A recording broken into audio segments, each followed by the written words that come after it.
नमस्कार, आप देख रहे हैं स्टार न्यूज। मैं हूं आपके साथ माधुरी तिवारी। शुरुआत करेंगे पहली खबर से। खबर यूपी के गाजियाबाद से है, जहां पर बंद का असर देखने को नहीं मिल रहा है। आपको बता दें, खबर गाजियाबाद से आ रही है, जहां पर बंद का असर बिल्कुल नहीं देखने को मिला। यहां एक मार्केट के कुछ दुकानदारों ने अपनी दुकान बंद कर जरूर सरकार से जीएसटी और ई कॉमर्स बंद करने की बात कही है। बाकी पूरा शहर खुला रहा। सड़क पर भी वाहन फराटेदार दौड़ते नजर आए। दरी पर बैठे लोग नारेबाजी कर रहे हैं और जीएसटी और ई कॉमर्स वापस लेने की बात कर रहे हैं। वहीं दूसरी तरफ गाजियाबाद के सबसे पुराना और मुख्य चोपला बाजार रोजाना की तरह गुलशन नजर आया। आपको बता दें, गाजियाबाद के बंद का असर न के बराबर दिखा। यहाँ दुकानदारों ने दुकानें खोली और वाहन भी सड़कों पर दौड़ते नजर आए। क्या नाम है आपका? राजीव कुमार चौहान। राजीव जी, आज भारत बंद का आह्वान किया गया था, व्यापार वगैरह अन्य चीज़ें बंद रखने का कुछ संगठनों के द्वारा। क्या असर दिखा गाजियाबाद में और आप क्या सोचकर गाजियाबाद बाजार में आए? ऐसा कुछ नहीं है जी, सब कुछ ऐसे ही चल रहा है जैसे पहले चल रहा था और उससे भी ज़्यादा बढ़िया है। सब भीड़ भाड़ है, सब लोग खरीदारी कर रहे हैं, जो ज़रूरत की चीज़ें हैं वो अपना सामान खरीद रहे हैं। ऐसी तो कोई दिक्कत वाली बात नहीं, जैसे पहले उससे भी ज़्यादा बेटर है। बाजार बंद का तो कोई भी फ़र्क नहीं पड़ रहा जी, न ऐसा। मेरा नाम गौरव मित्तल है। गौरव जी, क्या काम करते हैं? मेरा स्टेशनरी का काम है। गौरव जी, आज कुछ संगठनों के द्वारा भारत बंद का आह्वान किया गया था, कैसा असर गाजियाबाद में देखने को मिल रहा है? ऐसा कुछ असर नहीं है, जैसा रोज की तरह खुलता हुआ आ रहा बाजार, वैसे ही रोज की तरह खुलता हुआ आ रहा। ऐसा कुछ नज़र नहीं आ रहा भारत बंद का। ऐसे ग्राहक आ रहे हैं, खरीदारी हो हाँ, रही है? ग्राहक आ रहा। राष्ट्रीय स्तर पर भारत बंद का आयोजन किया गया था। बंद इसलिए किया गया था कि जीएसटी के अंदर जब से जीएसटी स्टार्ट हुआ है 937 अमेंडमेंट हो चुके हैं। ये रोलिंग बुक जो है एक महाभारत की किताब की तरह मोटी हो गई है। 20 दिसंबर 2020 को जीएसटी विभाग ने नए सर्कुलर जारी किए, जिसके अनुसार व्यापारी, सीए, वकील की जरा सी गलती पर संपत्ति भी जो है अटैच की जा सकती है। उसके अंदर यह भी प्रावधान किया गया कि जिस व्यापारी से आप माल खरीदें उसकी रिटर्न भी आपको दाखिल करानी पड़ेगी। हमारा देश का व्यापारी ये पूछना चाहता है, जीएसटी कानून विदेशी कानून था, आपने उसको लागू करा, लेकिन उसके अंदर जो सहूलतें दूसरे देशों में हैं उसमें यह है कि व्यापारी के ऊपर खरीदने वाले की रिटर्न का जिम्मा नहीं होता, और अगर हमने उसकी रिटर्न जमा ना करा पाए किन्हीं कारणों से तो उसके कर की वसूली हमसे। मोतिहारी पहुंचे जेडीयू के प्रदेश अध्यक्ष। आपको बता दें, खबर बिहार के मोतिहारी से आ रही है, जहां पर कार्यकर्ताओं ने नवनियुक्त प्रदेश अध्यक्ष का स्वागत किया है। आपको बता दें, मोतिहारी के नगर भवन में जेडीयू कार्यकर्ताओं ने जेडीयू के नवनियुक्त बिहार प्रदेश अध्यक्ष उमेश कुशवाहा का जोरदार स्वागत किया। बता दें कि जेडीयू के प्रदेश अध्यक्ष उमेश सिंह कुशवाहा पहली बार मोतिहारी पहुंचे हैं, जहां जेडीयू कार्यकर्ताओं ने अभिनंदन समारोह कार्यक्रम के दौरान कार्यकर्ताओं को संबोधित किया है। रूप से शराबबंदी जो है सफल है। जो सरकार जो अब देख रहे हैं कि विकास के साथ साथ जो सामाजिक कुरीतियाँ हैं, जो समाज में छोटी कुरीतियाँ उसको खत्म करने के लिए किस तरह से अभियान चलाया गया है। शराबबंदी हो, दहेज प्रथा हो, बाल विवाह हो, इसके मैंने जो भी है कुरीतियाँ समाज में उसको खत्म करने के लिए लोगों को जागरूक किया जा रहा है। और एक तरफ सामाजिक सुरक्षा के लिए काम कर रहा है। जैसा अपने धरती पर हरियाली, यहीं इसी धरती से माननीय मुख्यमंत्री जी ने शुरुआत किया है। जल और हरियाली नहीं रहेगा तो जीवन का, चाहे मानव हो चाहे जंतु हो, किसी का जीवन बचना मुश्किल है। तो जो भी काम है सरकार की काम एक तरफ आप देखिए नहीं, और विपक्ष जो कुछ मुद्दे उठाते हैं तो विपक्ष के बाद कोई मुद्दा नहीं है। राज्यपाल ने की स्वच्छता अभियान में शिरकत। आपको बता दें, खबर गुजरात के सूरत से आ रही है, जहां पर राज्यपाल श्री आचार्य देवव्रत जी ने सूरत नगर निगम और वेद गांव में वेद रोड स्वामी नारायण गुरुकुल के साथ तापी नदी के तट पर आयोजित स्वच्छता अभियान में भाग लिया है। उन्होंने सूरत के लोगों को, सफाई कर्मियों और सूरत के लोगों के साथ सफाई अभियान में शामिल होकर स्वच्छता को अपने जीवन का हिस्सा बनाने के लिए प्रोत्साहित किया। राज्यपाल के हाथों स्वामी नारायण गुरुकुल और सिद्धनाथ मंदिर को एक कचरे की सफाई सहित सफाई किट सौंपी गई। तापी नदी के किनारे स्वच्छता अभियान में मैं सम्मिलित हुआ और मैं सूरत के कमिश्नर महोदय को बधाई देता हूं, उनकी पूरी टीम को भी बधाई देता हूं कि जिन्होंने सूरत नगर को स्वच्छता में नंबर 2 का सिटी घोषित करने में पूरा योगदान दिया है और जिस ढंग से यहाँ प्रयास चल रहे हैं मैं पूरा विश्वस्त हूँ कि एक दिन वो भी उत्तराखंड में आप बढ़ा रही अपना कुनबा। आपको बता दें उत्तराखंड के रामनगर से खबर है जहां पर बाहर देश में रहने वाले प्रवासी आज नया गांव चिल्किया में एलईडी वैन के जैसे जरिए दिल्ली की विशेषताएं वीडियो के माध्यम से आम जनता को दिखाई जा रही हैं। आपको बता दें कि आम आदमी पार्टी के प्रदेश उपाध्यक्ष शिशुपाल रावत ने आज रामनगर की चिड़िया गांव में सदस्यता ग्रहण अभियान के तहत आम आदमी पार्टी के मेगा सदस्यता अभियान उत्तराखंड में भी केजरीवाल के अंतर्गत बड़ी संख्या में स्थानीय निवासियों ने आम आदमी पार्टी की सदस्यता ग्रहण की। पार्टी परिवार में शामिल हुए सभी नए साथियों का हार्दिक स्वागत एवं अभिनंदन किया गया। आम आदमी पार्टी के प्रदेश उपाध्यक्ष शिशुपाल रावत ने ही भाजपा सरकार पर निशाना साधते हुए कहा कि जो कार्य दिल्ली के मुख्यमंत्री अरविंद केजरीवाल कर सकते हैं वही काम उत्तराखंड के मुख्यमंत्री त्रिवेंद्र रावत क्यों नहीं कर सकते। अच्छा, कोई एक बार प्राइवेट स्कूलों के लिए आज आपने आम आदमी पार्टी की इस मीटिंग में सुना, क्या आप लोगों को कैसा लगा? अच्छा लगा। और क्या योजनाएं उनकी अच्छी हैं? सब कुछ है, स्कूल, बिजली पानी, हॉस्पिटल, बस का किराया, सभी अच्छा लगा। आप लोग क्या चाहते हैं कि उत्तराखंड जो है राज्य में किस तरह के स्कूल होने चाहिए, मेडिकल सुविधाएं कैसी होनी चाहिए? बढ़िया होनी चाहिए, मेडिकल स्कूल, मेडिकल और प्राइवेट सरकारी स्कूल अच्छे होने चाहिए, बेहतर होने चाहिए, इसलिए हमारे बच्चे प्राइवेट में जाके सरकारी स्कूल में पढ़ें। हाँ।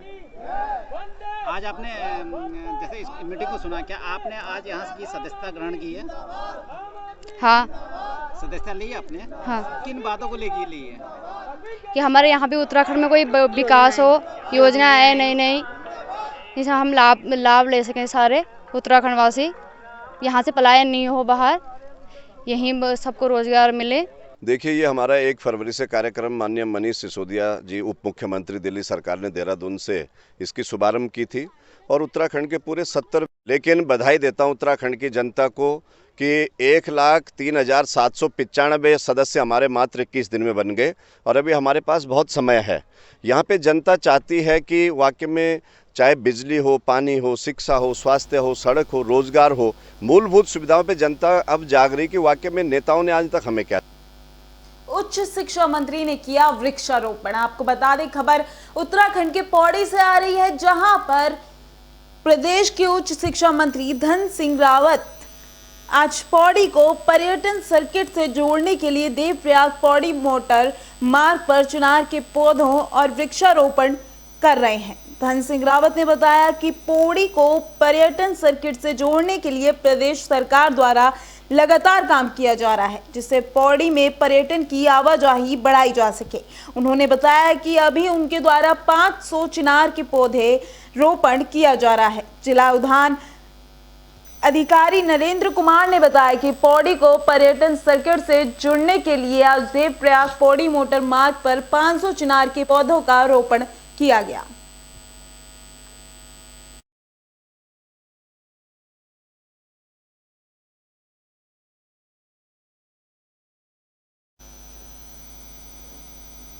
खेत में खड़ी फसल क्यों बर्बाद कर रहे हैं किसान? आखिर क्यों बर्बाद कर रहे हैं किसान जो कि खेत में फसल उग चुकी है? आपको बता दें कि उत्तराखंड के काशीपुर से खबर है जहां पर खेत की फसल को किसान अपने बच्चों से भी अधिक प्यार करते हैं। लहलहाती खेती देख किसान जो अनुभव करता है उसका अंदाजा सहज ही कोई लगा सकता है, लेकिन क्या वजह है कि वही किसान आज खेत में लहलहाती खेती को नष्ट करने पर उतारू हो गया है और अपने कंगू पसीने की मेहनत को बर्बाद करने पर विवश हो गया है। पेश है एक रिपोर्ट।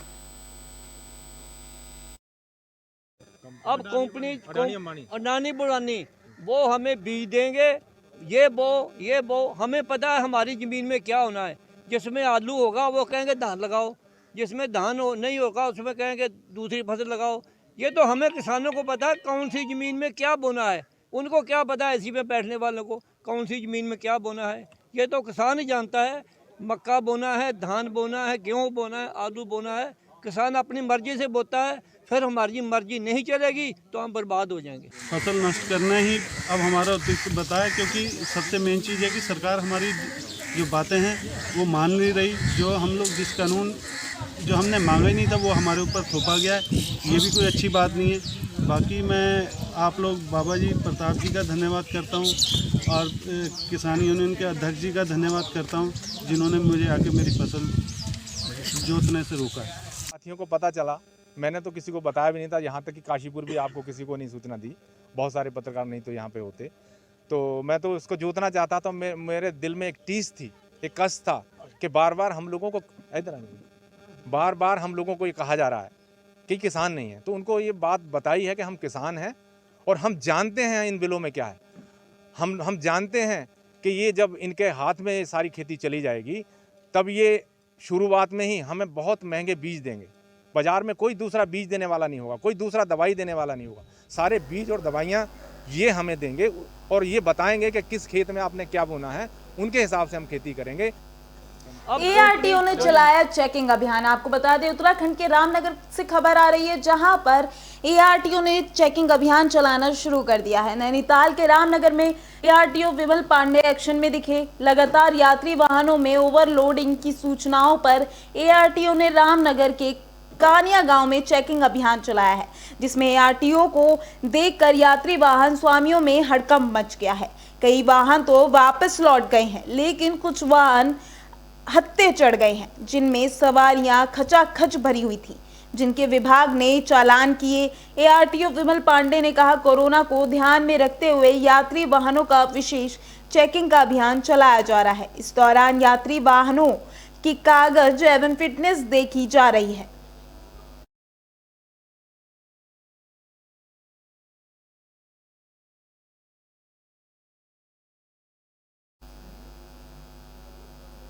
कारपेंटर को गोली मारने की खबर सामने आ रही है। आपको बता दें खबर यूपी के पीलीभीत से है, जहां पर मामला सुनगढ़ी थाना इलाके के नौगांव का है, जहां पर गोली लगने से कारपेंटर गंभीर रूप से घायल हो गया है। मिली जानकारी के मुताबिक कारपेंटर यामी अपनी दुकान बंद करके घर जा रहा था। इस दौरान गांव के बाहर ही उसकी 3 युवकों से किसी बात को लेकर बहस हो गई। तभी एक बदमाश ने कारपेंटर को गोली मार दिया। आसपास मौजूद लोगों ने पीड़ित को जिला अस्पताल में भर्ती कराया, जहां से उसे बरेली हायर सेंटर रेफर कर दिया गया। यामीन है मरीज का नाम, और ये नौमा पकड़िया का है और इसकी हालत बहुत सीरियस है। गोली सिर में आर पार निकल गई है और उसका पूरा ब्रेन मैटर बाहर निकला हुआ है। तो क्या उसका इलाज किया जा रहा है, क्या हालत फर्स्ट एड हमने दे दिया है, अभी बरेली भेजा जा रहा है मरीज को। बस में बेहोश मिली महिला। आपको बता दें खबर यूपी के हरदोई से आ रही है, जहां पर एक बस में महिला बेहोश हो गई थी। आपको बता दें खबर आ रही है जहां पर पाली थाना इलाके का मामला बताया जा रहा है। दिल्ली से हरदोई के लिए महिला निकली थी। हरदोई में एक महिला संदिग्ध परिस्थितियों में रोडवेज बस में बेहोश की हालत में मिली। घटना पाली थाना इलाके के बस स्टैंड की है। यात्रियों ने जब महिला को बेहोश देखा तो बस में हड़कंप मच गया, जिसके बाद पुलिस को मामले की जानकारी दी गई। पुलिस ने मौके पर पहुंचकर महिला को जिला अस्पताल में भर्ती करा दिया। मिली जानकारी के मुताबिक महिला दिल्ली से हरदोई के लिए बैठी थी।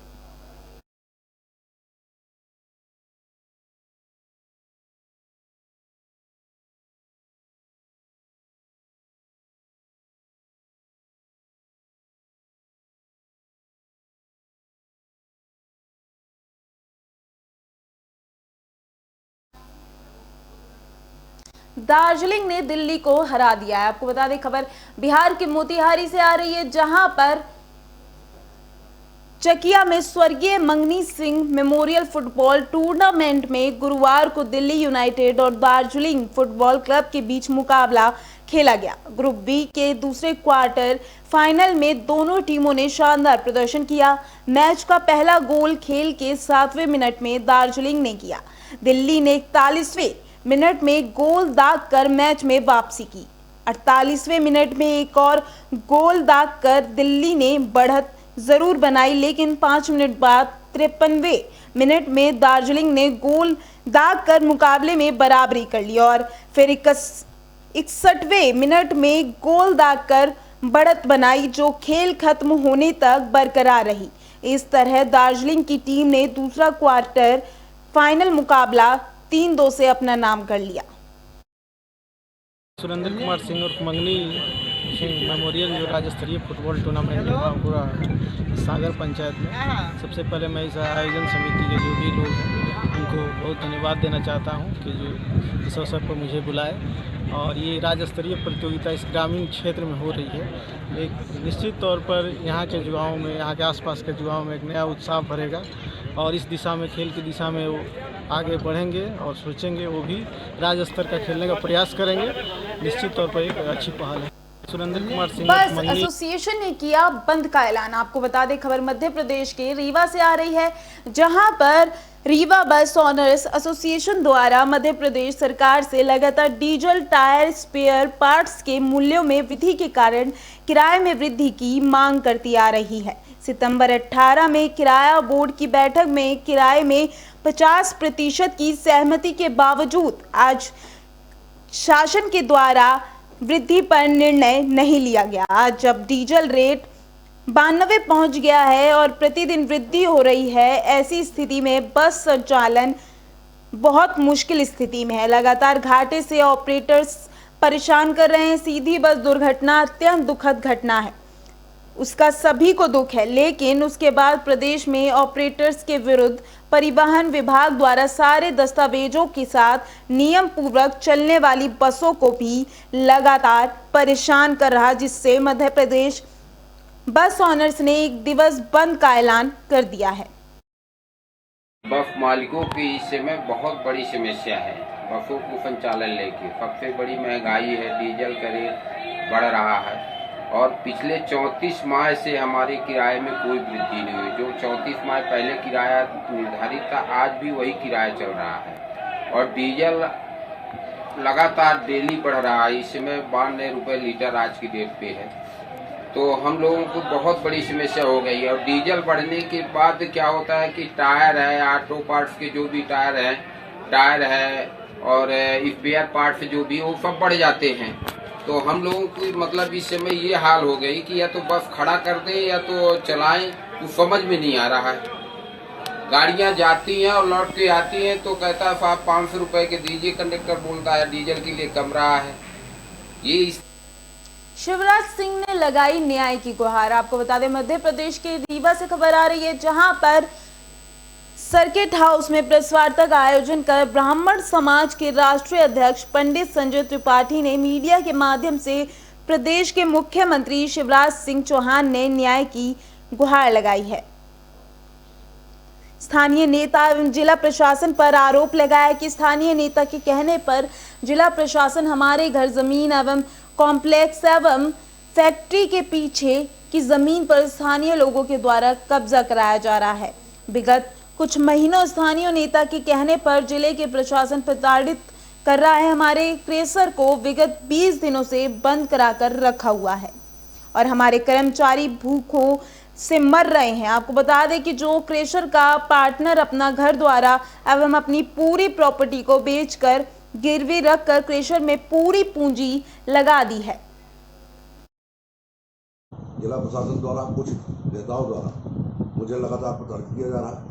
इस संदर्भ में आपके माध्यम से कहना चाहता हूं कि मुझे कोई पक्षपात नहीं चाहिए, किसी की कोई मदद नहीं चाहिए, सिर्फ सच चाहिए और न्याय चाहिए। एक दो बार मैं और भी कह चुका हूँ। पुरानी बात करके पुराने ये जो अफसर हैं बात करते हैं कि साहब माफियाओं की लिस्ट बनी है, हमारा घर गिराने पहुँच गए।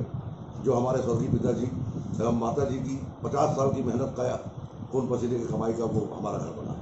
कोई किसी का हमारा किसी कोई हराम के पैसे का नहीं बना। इस तरीके पहले हमारा घर गिराने पहुंच गए, फिर हमारा कसर अभी तक बंद है, वहाँ लेबर मजदूर भूखे मर रही है। जिन किसानों की शिकायत है, जिनसे पूरा जनजीवन प्रभावित है, लोग मर रहे हैं, वो सब कसर चल रहे हैं किसी लोकल नेता के कहने पर। मेरा आपके माध्यम से प्रदेश अध्यक्ष जी से, मुख्यमंत्री जी से भी निवेदन है कि सच और न्याय मेरे साथ हो, क्योंकि मैं लगातार 8 साल से पार्टी से जुड़ा हूँ। नाबालिग बच्ची का शव बरामद किया गया है। आपको बता दें, खबर यूपी के गाजियाबाद से आ रही है, जहां पर नाबालिग बच्ची का शव मोदी नगर थाना भोजपुर क्षेत्र के गांव के खेतों में मिला। शव बच्ची की उम्र 9 साल दिल्ली कि कल्याणपुरी थाना क्षेत्र से किडनैप हुई थी बच्ची। किडनैपर ने हत्या कर शव को फेंक दिया था। यहां दिल्ली पुलिस ने एक आरोपी की निशानदेही पर पहुंची है। शव को बरामद कर लिया गया है।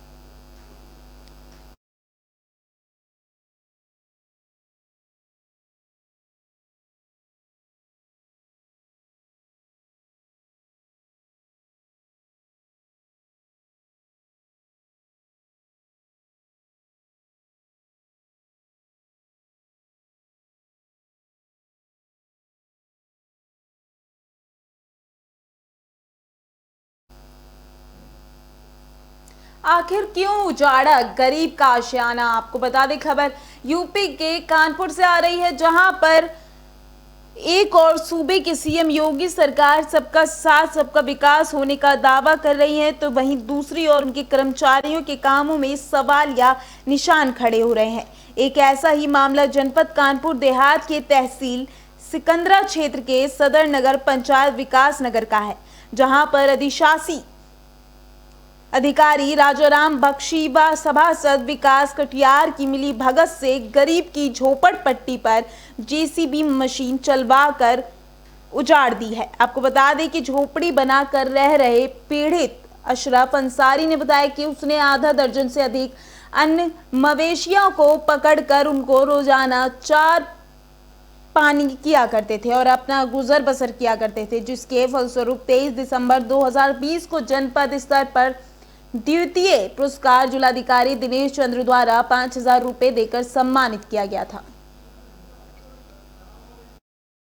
हमें गैया सिर्फ बांधते थे, बाद बाकी जो है हमें धमकी दी जा रही थी। रोज एक खेत का सौदा करके अजय कटियार ने खेत खरीदा, अंजलि कटियार के नाम है, और रोज आए दिन धमकी दे रहे थे कि तुम हटाओ हटाओ। तो हमने कहा से पहले सबको हटाओ, हम भी हट जाएंगे।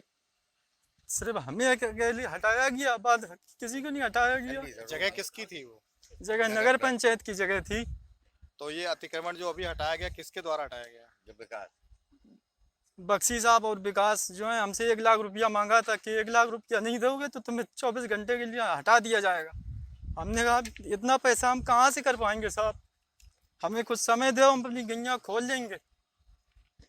वहाँ पे आप किस प्रकार का अतिक्रमण किए हुए थे? क्या था आपका वहाँ? हम ट्रैक्टर में अपने चूल्हा जला के थोड़ा खाना वाना बनाते थे, सिर्फ गैया बांधते थे, चराने जाते थे। बाद बाकी शाम के जो है हम अपनी वहाँ पे थोड़ी सी ये खेत भाई जो जिसने सौदा किया है जो खेत का, वही खेत हम करे हुए बलकट 1 साल के लिए धमकी दे रहे हैं कि तुम फसल नहीं काट पाओगे, तुम यहाँ से या तो तुम हटोगे या तो तुम्हारी गैया हटेंगी, यहाँ से जान से मार दिया जाएगा। तुम परेशान। अदालत में पैरवी के लिए बेटा गया गायब हो गया। आपको बता दें खबर यूपी से आ रही है, जहां पर न्यायालय में पिता की हत्या के मामले में पैरवी को गए पुत्र गायब। परिजनों में हाहाकार मचा। परिजनों ने षड्यंत्र के तहत गायब करने का 60 लोगों पर केस दर्ज किया है। आपको बता दें नहर में तलाश जारी है। कल सुबह दरबई फिरोजाबाद के लिए राम प्रताप सिंह पुत्र अजयपाल निवासी नगला गुलाल अपने पिता अजयपाल की 2018 में हुई हत्या के केस की पैरवी के लिए गए थे। शाम तक घर पर ना पहुंचने की वजह से घर वालों ने फोन किया तो उनका फोन नहीं उठा। परिजन परेशान हुए और तलाश जारी है। प्रबंधक का है, विद्यालय प्रबंधक है संत रोमान उच्च माध्यमिक विद्यालय जी। इससे पहले पूर्व प्रबंधक अजयपाल सिंह थे, जिनकी दिन दहाड़े गोली मार कर हत्या कर दी गई थी। अब ये जो आरोपी था वो जेल में बंद है। उसका जो पिता है वो कानूनी पेच दांव खेलकर और बिल्डिंग को हत्याना चाह रहा है, लेकिन भाई जो है अपने साक्ष्य रख के बार बार बचा रहे थे उसे, जो कि ये इनको नहीं पसंद आया, उन्होंने गायब कर दिया उनको। ये राम प्रताप कल डबरई गए थे, कोर्ट में गए थे, इनका एक मुकदमे में गवाही आई थी, और इसके बाद जब वहाँ से लौट रहे थे मोटरसाइकिल से घर के लिए, तो उनकी मोटरसाइकिल वही जो अरण्य नहर है वही किनारे मिली है और संदिग्ध अवस्था में मिली है, और तब से उनका कुछ पता नहीं लग रहा है, और उनके घर वालों ने कुछ लोगों पे शंका जाहिर किया है। उस पर हम लोग जांच पड़ताल कर रहे हैं और जल्दी ही इस मामले का पूरा पटाक्षेप।